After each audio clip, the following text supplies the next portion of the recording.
Was brushing my teeth when Dana screamed from the driveway like she'd just spotted a grizzly bear on roller skates. I ran out in my pajamas, foaming at the mouth like a rabid dentist, and there it was. A tow truck creeping toward our black-on-black Jeep like it was the getaway car from a bank job. Standing next to it, Beverly Stroud, our HOA president, dressed like a mall cop who'd taken a night course in authoritarian. She had a clipboard in one hand and her phone in the other, barking orders like she was coordinating air traffic. Dana stood between the truck and the Jeep like a defense attorney in yoga pants, pointing at the vehicle and shouting, "This is private property. That car is ours." Beverly looked at me and announced with smug satisfaction, "It's being repossessed. Not told, not ticketed, repossessed." I almost swallowed my toothbrush.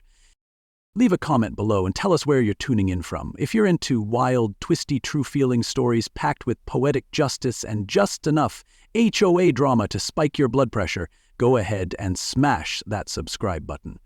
Tomorrow's tale? Even crazier. And what's coming next? Let's just say you'll want front row seat.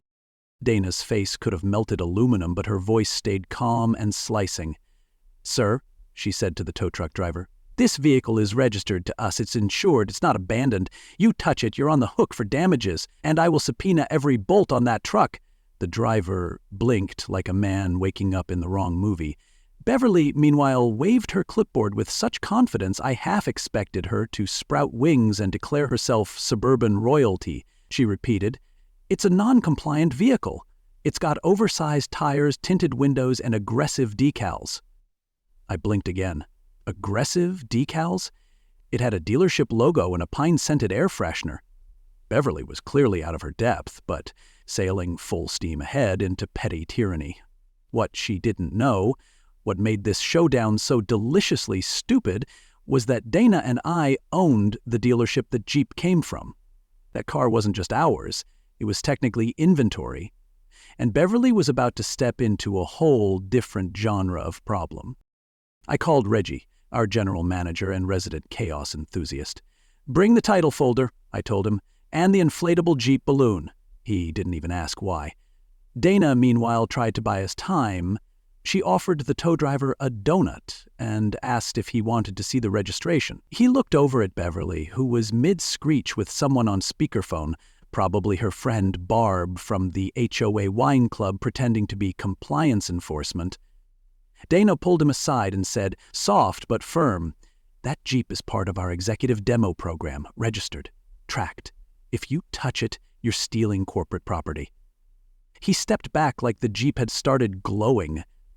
Beverly stormed over like someone just moved her cheese. "This is a matter of community standards," she yelled. "You can't park commercial equipment on residential land." Dana smiled that courtroom smile I'd seen 100 times. "Beverly, if this Jeep is commercial equipment, then your golf cart's a city bus." 5 minutes later, Reggie showed up looking like a lawyer in a car commercial, full suit, dealership tags, sunglasses.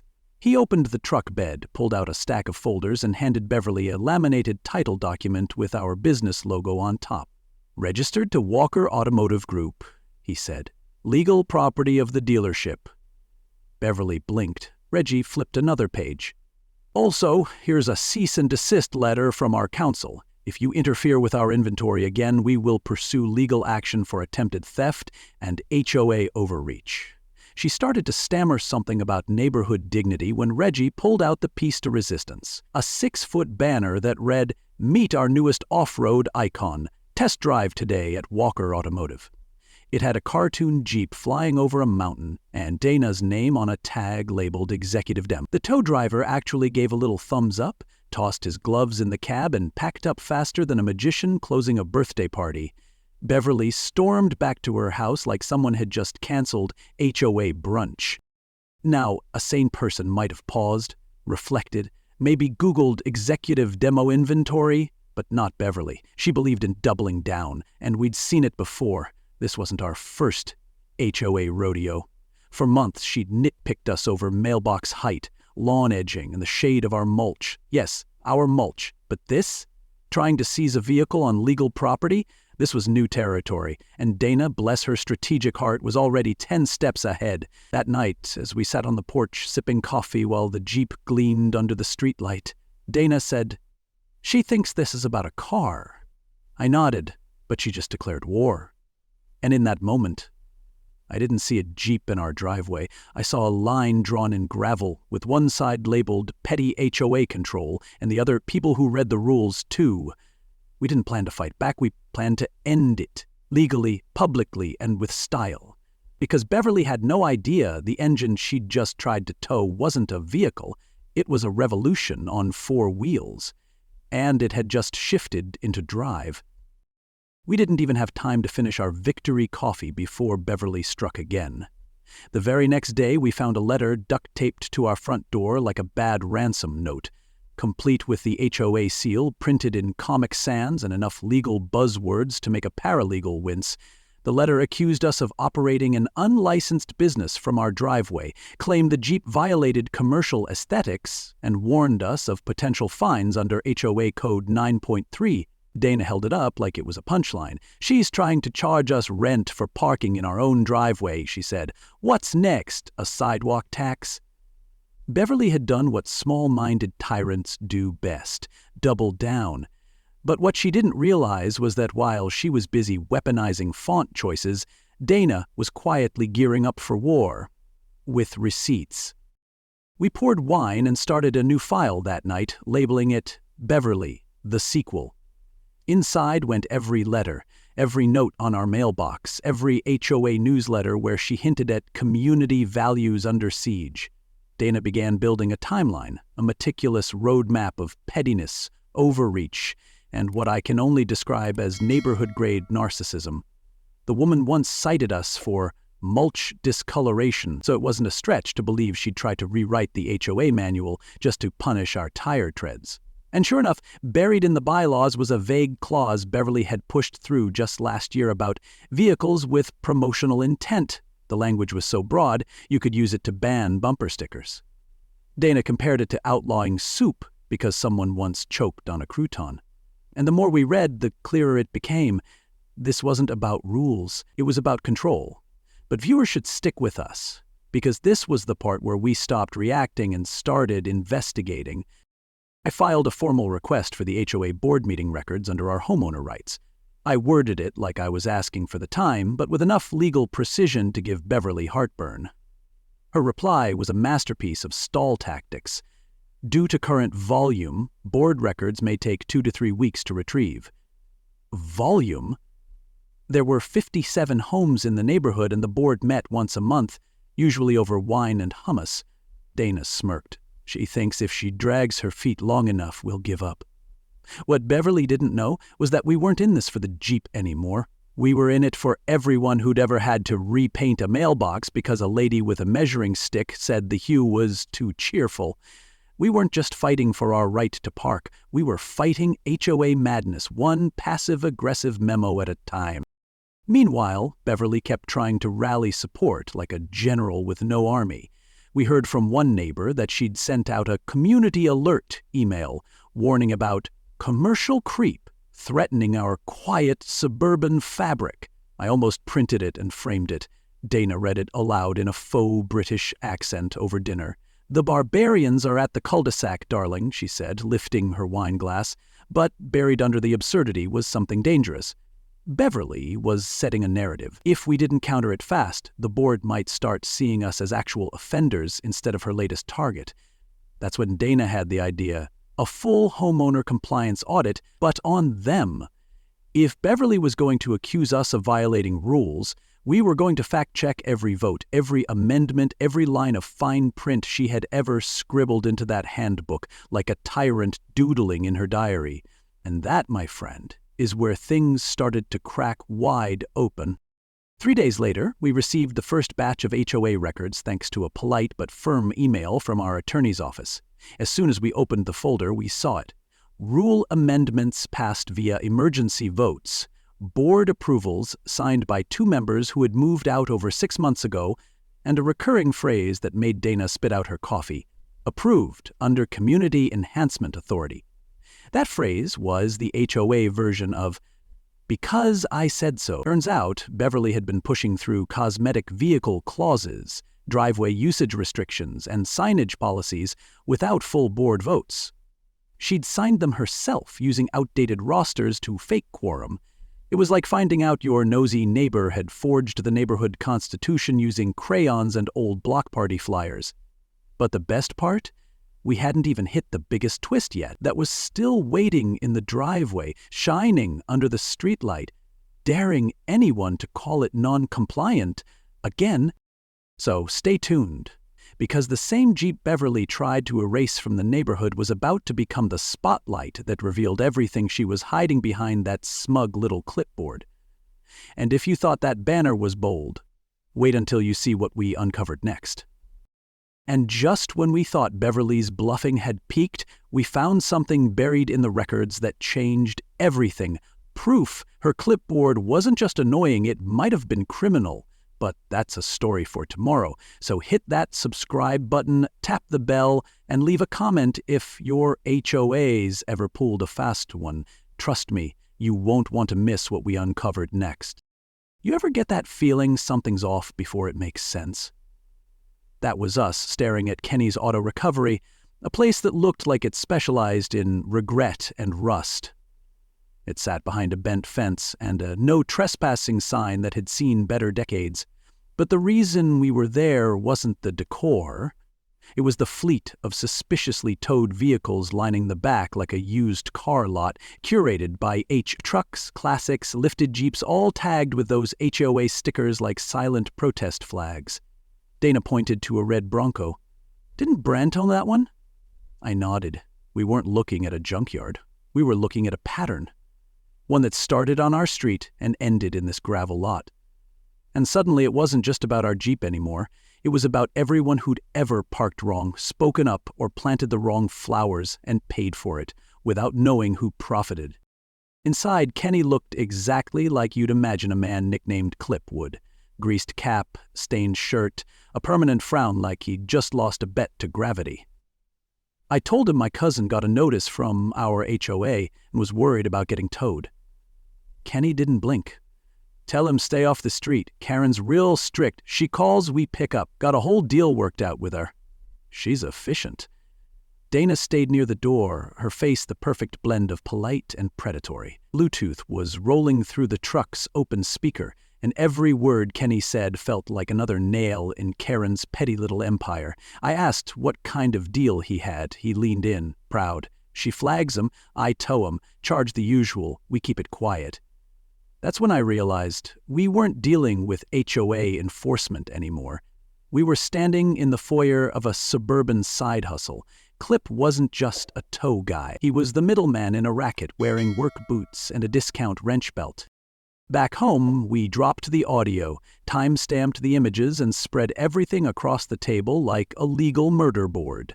Dana had 3 highlighters, a notebook, and the expression of someone who had just been dared to prove a system dirty. We traced it backward. Karen flagged the vehicles, notices appeared within a day, and Kenny towed them shortly after. Then came the ransom, impound fees, storage costs, and release coordination charges. A phrase I'm pretty sure Kenny made up. What linked them all? Aesthetic violation codes too vague to fight, and owners who never pushed back. They weren't just targeting sporty vehicles. They were selecting the most visible, the most vocal, and the most modded. Dana called it color-coded punishment. I called it what it was, monetized harassment.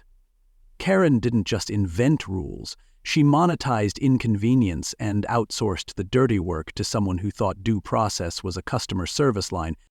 Dana reached out to Brent, owner of that red Bronco, and asked if he'd ever gotten anything back from the HOA. His answer? I just paid the fine and prayed she'd forget me. That hit harder than it should have. Karen wasn't just punishing people. She was training them. Fine, threaten, disappear the problem, and if no one asked questions, the system stayed invisible. But now, we had questions, evidence, and motive. Dana printed every record we had. I labeled the USB drive Operation Tow No More. We weren't plotting revenge, we were organizing accountability. And the more we looked, the deeper it got. Karen's amendments to the HOA rules had slipped through in late-night email votes with missing signatures. Kenny had invoices that matched HOA complaint dates. And the vehicles? All worth enough that the storage fees would sting. This wasn't policy enforcement. It was a scripted shakedown with neighborhood logos. What she didn't know, and what made the whole thing so tragicomically stupid, was that we were no longer reacting. We were strategizing. Because once you realize it's not about compliance, it's about cash flow, the story shifts from annoying to criminal. And this wasn't petty anymore. It was fraud wrapped in shrubbery and HOA code. Dana looked at the folder, then at me. She thinks this ends with a cease and desist. I smiled. She's about to get a subpoena sandwich instead. The Jeep incident had felt personal, but what we'd uncovered? That was public. We weren't just clearing our name. We were blowing open a racket Karen built with a smile and a signature. And next came the meeting. The room, the neighbors, the projector. Because some people fight back with noise. Others, we come with documentation and a thumb drive named justice. And there's something beautifully desperate about a clipboard tyrant calling an emergency meeting when she's the one under fire. 3 days after we traced the kickback trail from Karen to Kenny's grease-stained empire, flyers popped up, taped to every mailbox on the block. Special HOA Assembly, it read, with a suspicious amount of bolded words and phrases like protecting standards and inappropriate homeowner conduct. Dana held it like a courtroom summons and smirked. She thinks this is an ambush, but we brought the truth, not pitchforks. That was the difference. Karen was rallying fear. We were bringing facts. And Karen didn't realize yet, those sting worse than any HOA fine. We didn't walk into that clubhouse looking for revenge. We walked in like people who brought their own spotlight. Dana had the HOA bylaws printed, highlighted, tabbed, and cross-referenced. I brought the USB stick, neatly labeled Fraud, Exhibit A. Reggie tagged along with the kind of quiet smile that usually precedes a mic drop. Karen was already there, flipping through slides labeled things like visual consistency and threats to order. It looked more like a power trip than a presentation. She gave us a look that said, "This is my turf," but Dana met it with one that said, "Read the fine print." We didn't need volume. We had documentation. The room was full, some curious, some annoyed, all ready to see what kind of fireworks a Saturday HOA meeting could deliver. Karen started with fake warmth, thanking us all for attending, reiterating the sacred duty of protecting aesthetic value like she was reading from a designer cult manual. Then she pulled up a zoomed-in photo of our Jeep, circled in red, and started using words like commercial intrusion and neighborhood destabilization. That's when Dana stood up, calm as a glacier, and said, "May I offer context?" Karen tried to wave her off. The room didn't move. Dana stepped forward, clicked her own presentation into gear, and said, "Let's take a look at how rules are made and how some are broken." First came the documents. Records showing rule amendments passed without quorum, signed by board members who'd moved out months before. Then the receipts. Towing logs, landscaping invoices, HOA reimbursements that matched personal improvements at Karen's address. Then the kicker, the recording of Kenny bragging about his arrangement. You could feel the room shift. People leaned forward. One woman actually gasped. Brent stood up and pointed at the red Bronco slide Dana had cued. "That was my son's truck. He got fined 2 days before heading to college. We paid $600, 0 cents to get it back." And just like that, it wasn't about us anymore. It was about everyone who'd been quietly bullied, fined, towed, and too tired to fight. Then came Vera. Quiet, polite Vera, who'd once been on the HOA board and moved out mysteriously last year. She stood from the back, clutching a folder, and said, "Karen had me sign blank vote sheets, told me it was for small stuff. I didn't know she kept using my name after I moved. It was like watching the illusion melt." Karen's face went from porcelain to panic. She tried to interrupt, but someone in the back shouted, "Let her talk!" And the room did. Brent spoke again about his fines. Mrs. Whitaker, the 82-year-old widow, shared how she once got a letter threatening action if her granddaughter drew chalk art on the sidewalk. "I erased it that night," she said. "I didn't want to be a problem." Dana simply said, "That wasn't enforcement, that was intimidation." Karen tried to recover. She clicked wildly through her slides, now visibly sweating, blurting phrases like community unity and misinformation campaign. But it was over. Reggie stood up, handed out copies of the legal complaint we'd filed, and calmly said, "If any of you were targeted, there's a hotline number at the bottom." The room fell silent. Then applause. Slow, then growing. Not for us, but for everyone who'd sat through years of silent bullying and was finally watching the curtain fall. Karen looked around, blinked twice, and muttered, "This is harassment." But nobody followed her lead this time. Her clipboard might as well have been a napkin. Karen stormed out halfway through the meeting, leaving behind a frozen projector, a rattled board, and about 40 very awake neighbors. Someone unplugged the laptop. Another wheeled the podium to the corner. It wasn't a meeting, it was a revolution, with folding chairs. That night, 3 people nominated Dana for the board without her even raising a hand. And me? I just sat there, proud and exhausted, thinking about that Jeep and how a single vehicle had rolled us right into exposing an HOA cartel. The irony wasn't lost on me. What started as a sticker on a windshield was now a full-blown community audit. And Karen? Karen had officially lost her audience.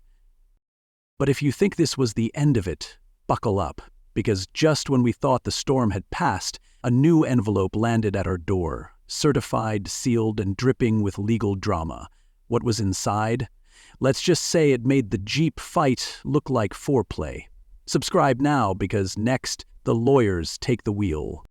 And just when we thought the meeting was the finale, a new envelope showed up, certified, sealed, and louder than a Karen with a fresh copy of bylaws. What was inside? Oh, it wasn't a thank you note. It was a legal twist so bold it made the Jeep drama look like a warm-up lap. Hit that subscribe button, tap the bell, and drop a comment if your HOA's ever gone full soap opera.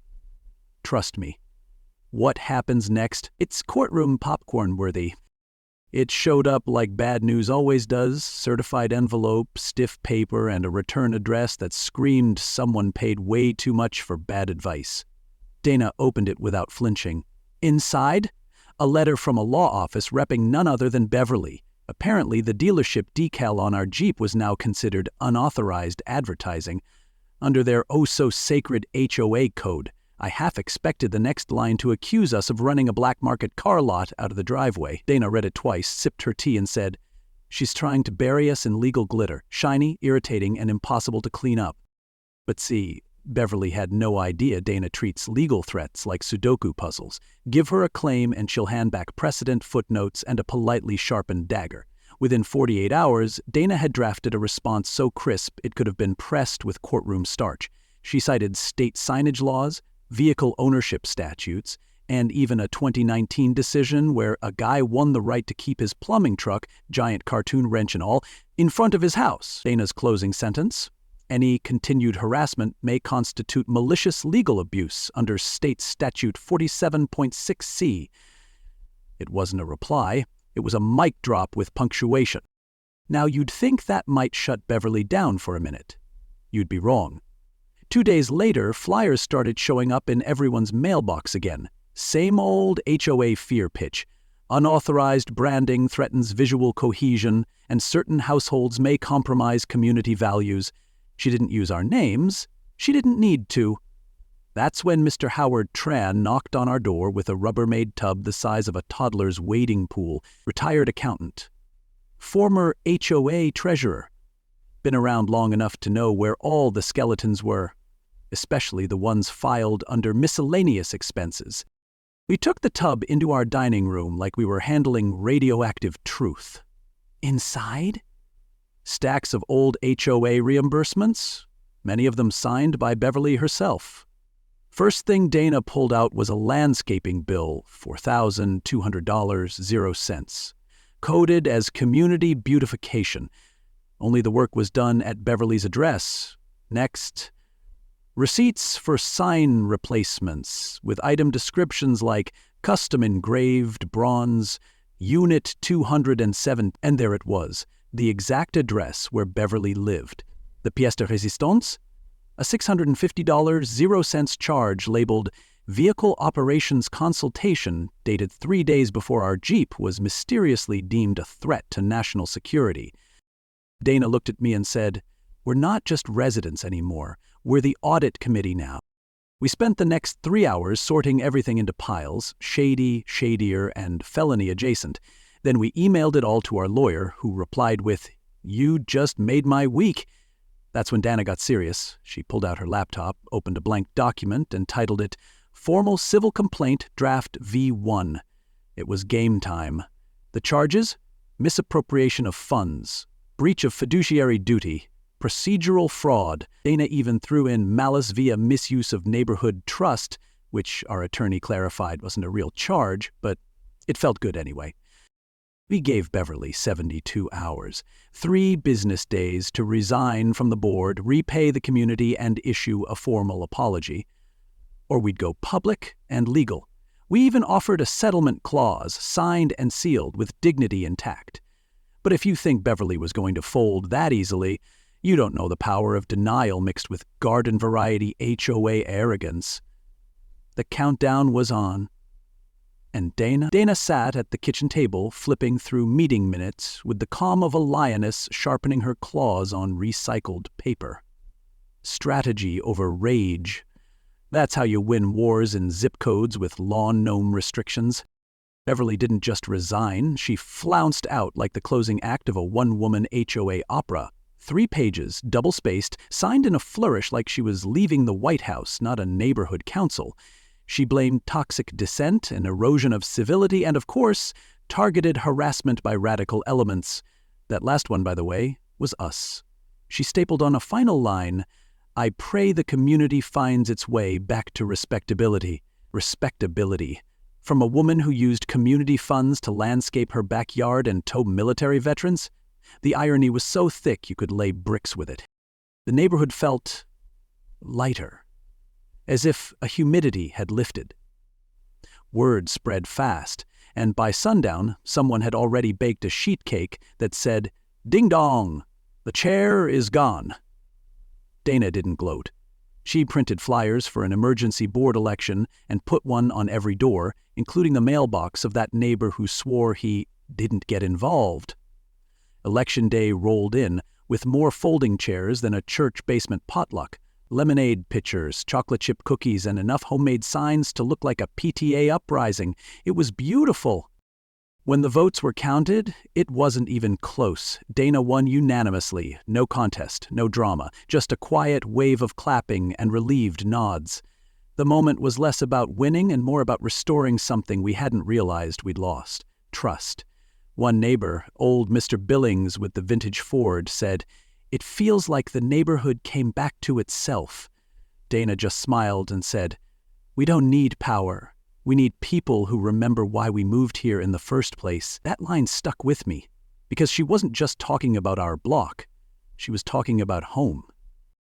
The board's first motion under Dana's lead, rewriting the rules with actual human language. The second, transparency policies. Third, no towing unless it's blocking a fire hydrant, a medical emergency, or driven by a confirmed alien.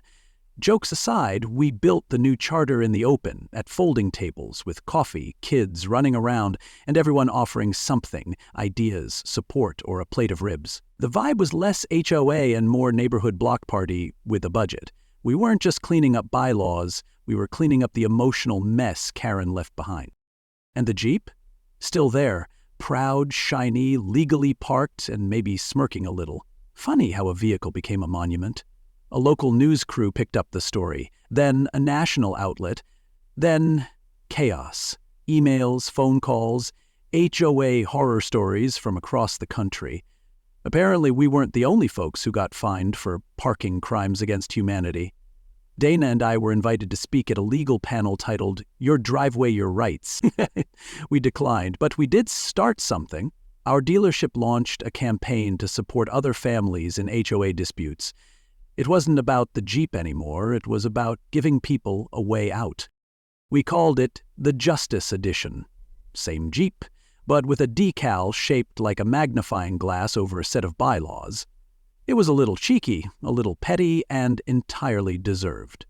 For every Jeep sold, we donated to a legal fund supporting families in HOA disputes. You'd be surprised how many people had been bullied, extorted, or shamed by some beige-souled committee with a hunger for power and a deep fear of garden gnomes. Meanwhile, Beverly? She disappeared like a plot twist no one asked for. One morning, her windows were empty, her porch was bare, and her email auto-replied, "This account is no longer monitored." No U-Haul, no gossip, no curtain call. Just a silence where noise used to be. Someone said she moved in with her sister in Florida. Someone else said she joined a yacht club. Either way, she was gone. And the absence was peaceful. You'd think we'd throw a party, but really, nobody mentioned her much.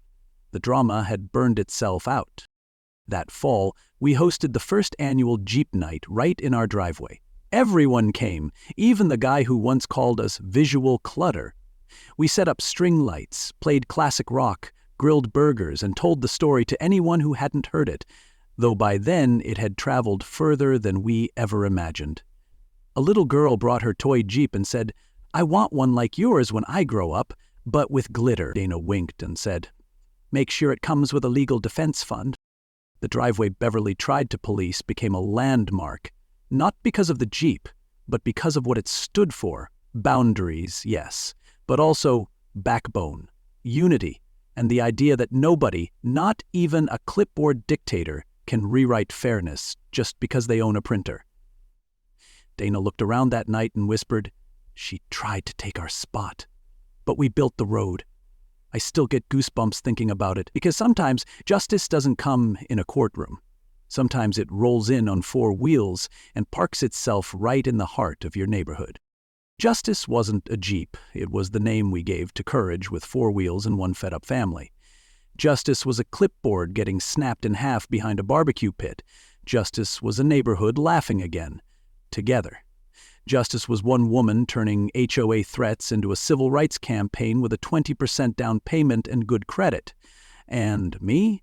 I was just the guy lucky enough to witness it, document it, and park it in the same damn spot every night with pride. So, yeah, turns out, this system doesn't fix itself. People do. With facts, with patience, with community, and sometimes with a stubborn Jeep that refused to be silenced. And every time I start that engine, I remember. We didn't just win. We reminded a street what it sounds like when the people take it back. And you know what? It wasn't about a Jeep. Not really. It was about drawing a line in gravel, in ink, in spirit, and saying, "Not here, not to us."